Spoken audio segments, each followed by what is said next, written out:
this week we do an overnight sail to Kupang with plenty of great sailing and tacking. And Rob talks about luff and rig tension. Well, we've just left and we are doing an overnighter to get down to Kupang. So it's down near, we're heading for Roti. So that'll be our first stop. We can get fuel and whatever else we need. It's a fairly big town, so we should be able to get a little bit more provisioning. And we are tearing along. We would like to get, we're pinching as much as we can to try to get down there. We've got to get out of this river, call it? No, it's a channel. A channel? Yeah. Once we're out of that channel, then we're well and truly on our way. It's about 17 hours, so we should be there. I don't know, if we keep tacking like this, it might be like lunchtime tomorrow, but it shouldn't be. Friday. Yeah, yeah, depending on how many tacks we throw in. But hopefully the wind all starts to change. It does seem to change a lot around here, actually. Oh, crazy. It swings all over the place, and one minute you've got current, next minute you're going against current. I don't know. You just got to get out there and start and see what happens, really, because predict wind, have no idea. So they seem to get it wrong all the time. And they've got like 6 or 7 different models. Yeah, and the whole 6 models are showing all different. Yeah. But, yep. Anyway, it's really nice out here. There's a lot of bird life, lots happening, and there's a lot of hangars that are very easy to run over because you can't see them until you're nearly on top of them. So we're doing, okay, so there's 8 knots of boat speed through the water, but we're pushing tide because we're doing 5.5 knots over ground. We've got 14, 15 knots of breeze, so it's pretty good. But yeah, we're heading in the wrong direction. We're supposed to be heading down south, but the wind's coming from the south. So we have to keep going.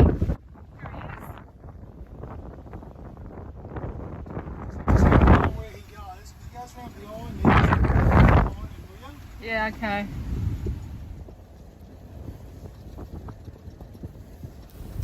Okay, what we're doing here, seeing as the breeze is so consistent, it's not gusty, it's not shifty, we're taking the opportunity to just adjust the luff tension on the sail. The sail's a bit stretched, so we need to tighten that up and try and bring the drive a bit further forward. So what I'm doing here is just getting the downhaul set at the right position. There's no Cunningham to adjust, you just got to adjust it and fix it here, and then pull the luff tension with the halyard. And the way the halyard works is just on a track, so I can hook up this little line here to the winch, get ready to pull it on when D then eases the main sheet to take the load off. See that other float? You ready? So I'm going to take the load off the main sheet.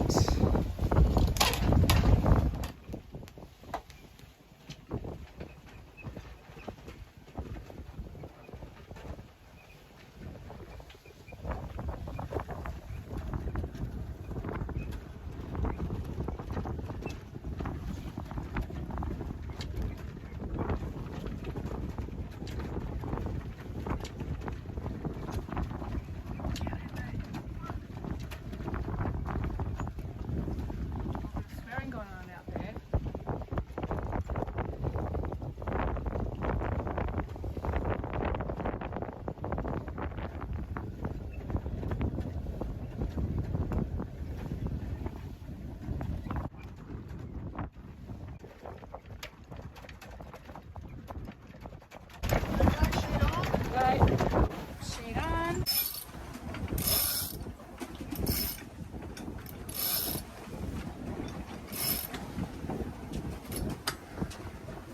We have buttons on this one.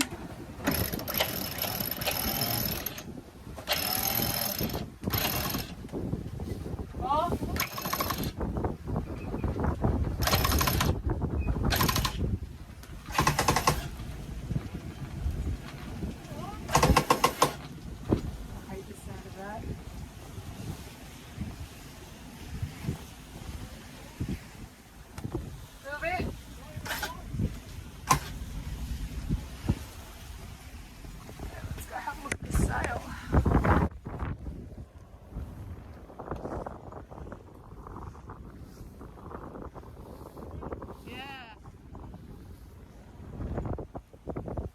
So I noticed the other day that the sail had a bit of bag in it. It's obviously what he was trying to fix. What's that? The top of the mast is above the top spreader. It's just laying off a little bit to leeward. Right. What does that mean? So we'll see what it's like on the other tack. So is that, you were looking at the downhaul, because when I filmed the other day the sail, it was sort of rippled? Wrinkly, yeah. Yeah, so is that what that does? Or? Yeah, but it doesn't really have a downhaul like most boats, so right. you can adjust it. Which is what you were trying to do. But it was as far down as it would come. Right. So what I was doing was just putting on the halyard lock there. Ah. And raising the halyard another hole. Okay. It does look smoother. Oh, it's definitely a lot smoother. It's not vibrating the rig now like because the sail is it's stretched. Yep. And the drive is moving too far back on the sail. Yep. So obviously pulling the luff tighter. Yeah. Is keeping the drive a little bit further forward. Does it put any pressure on the rigging of the boat if the sail isn't? If it's vibrating, yes. Yeah, absolutely. Right. That's what I was trying to stop. Which we have stopped it now. But I'm just looking. I think our upper shrouds. I just want to see what it's like on the other tack, but I reckon I could take another turn on the turn buffer there, because it's pretty well straight up to the top spreader, and then it's just laying off a little bit. Yeah. So, and it's not that windy. It's only like 15 knots. Yeah.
What's that? Yeah, that's why we can't point quite as high on the other tack.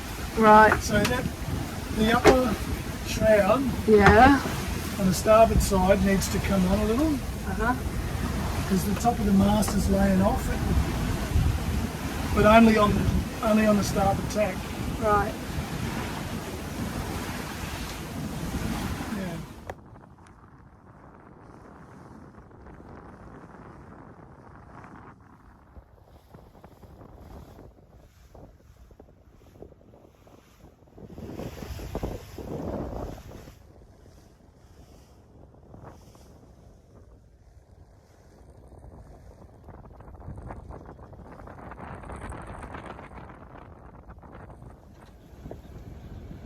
Windy, but in the wrong direction. There's another little boat up here, but he's moving. There's two of them actually.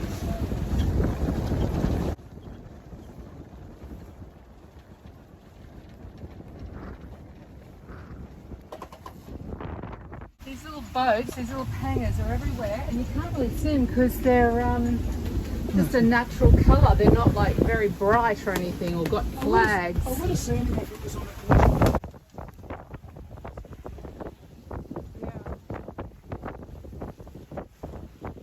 See, I saw two over here, and now I can't see them. Oh, there they are. See, they're the colour of the water.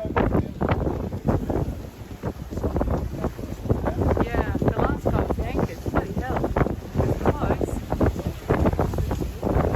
Yeah. Oh, this guy, he's going to tear in front of us. See?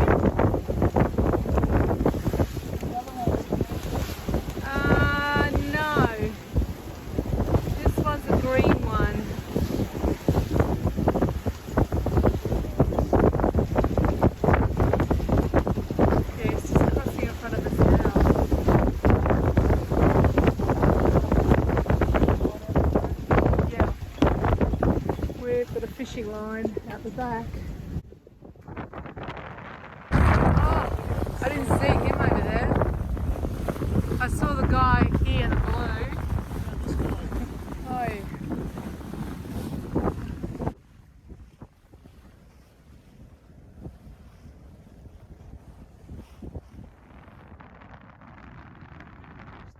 paint their boats blue and green and the colour of the sea.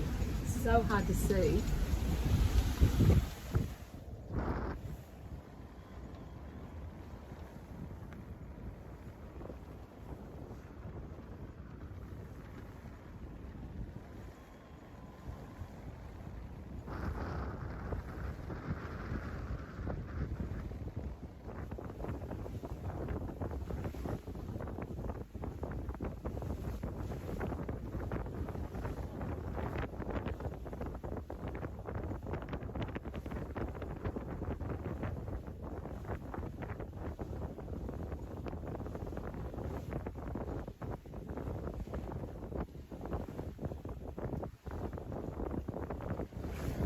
There's the exit that we're aiming for. We're still tacking our way down, and it's called Lemma Strait. That's what we're in, and that's what we've been trying to get to the other end to head into the open. It's sort of like open ocean once we're through here, and then head down.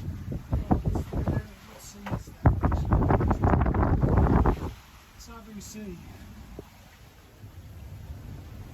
Look at the current here, though. Look at our tacking angles. So that's where we stayed last night. Oh my goodness, that's crazy. So the current's roaring that way. Yeah. A Super Maramu doesn't point real high at the best of times, but we've got a 3 knots of current against us. Yeah. Which is not helping. Anyway, it'll be night by the time we get to the end of this strait. Just about. No, there's the point there. Yeah, I know. It's not too bad. Lemma Strait. Yeah. Anyway, it's a really nice landscape. Well, it's a very interesting landscape, and it's very different down here than it was up in Raja Ampat. Much drier and more volcanic looking. This whole little mountainside is just dotted with little villages. Yeah, it's quite nice, interesting. What a beautiful beach. It's like volcanic black rock and white sand. It's like little homestays there. You can holiday there.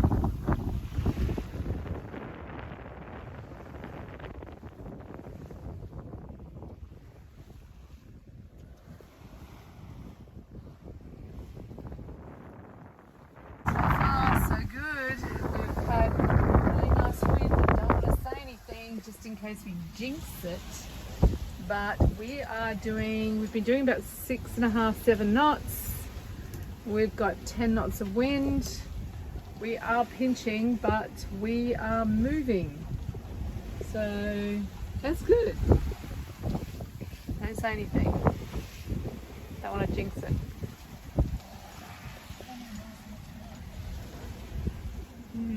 We've got 67 nautical miles to go. That's pretty good. If we had 100, we'll be there. So it doesn't matter if we sort of right down to No, yeah. Wow, we'll need to actually slow down tonight. Yeah, that's okay. So we'll be there in the morning. Well, Don't say that. You jinx sort it. of like, who knows, like the forecasts have all been wrong. Yeah. It's just been a glamour, so all day today. Yeah, it's been easy. And it's flat water out here and sunny blue skies. Taking out of the strait was good, but we still had good wind. Yeah, it was fine. Yeah. No, it's been pretty chilled. Beautiful sunset. Dinner for me and off to bed early because I've got to do my night shift. Well, it is 3 in the morning and there is the moon over there. It's beautiful. It's like a little sliver. And we are coming into Kupang. So we lost wind at about 11 o'clock and turned the motor on, doing 5 knots. And we only have 2.8 of wind. And it's right on our nose. I can see the city lights of Kupang through the front here. So we're getting close. close. We should be in there about 8 o'clock this morning. So that will be great. It's 3 o'clock now. It's good timing. We've had a really easy cruisy sail. It's been very easy. And surprisingly, good wind. Well, here's a sleep, and I've been awake since 11 o'clock and it's 3 o'clock now. So I'm feeling pretty good actually. The nicest thing about sailing at night would be the stars, the galaxy, and this moon is amazing. I just can't capture it on film sadly, but it is very beautiful out here and very peaceful. I usually just chill, watch a bit of Netflix, pop my head around, check the boats, because I'm quite surprised. I actually haven't seen many boats out here the whole trip actually. There's one on the AIS, we've had 2 pass us, so no, I'm really surprised. I thought there'd be a lot more fishing boats out here, and it's been a really easy sail. And until 11 o'clock tonight we had like really good wind, so we were going to wind, but it was still quite pleasant and flat sea. Can't complain. But Ron will be awake probably pretty soon, and then I'll go down for a couple of hours sleep until we get into Kupang, and then I'll be up the front watching for boats and doing that sort of thing.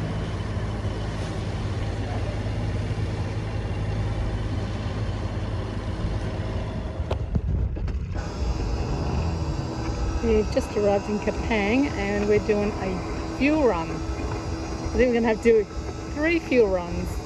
Got to fill up all our jerrys, empty them in the tank, go back, repeat. So we're here, and then tomorrow we'll be off again.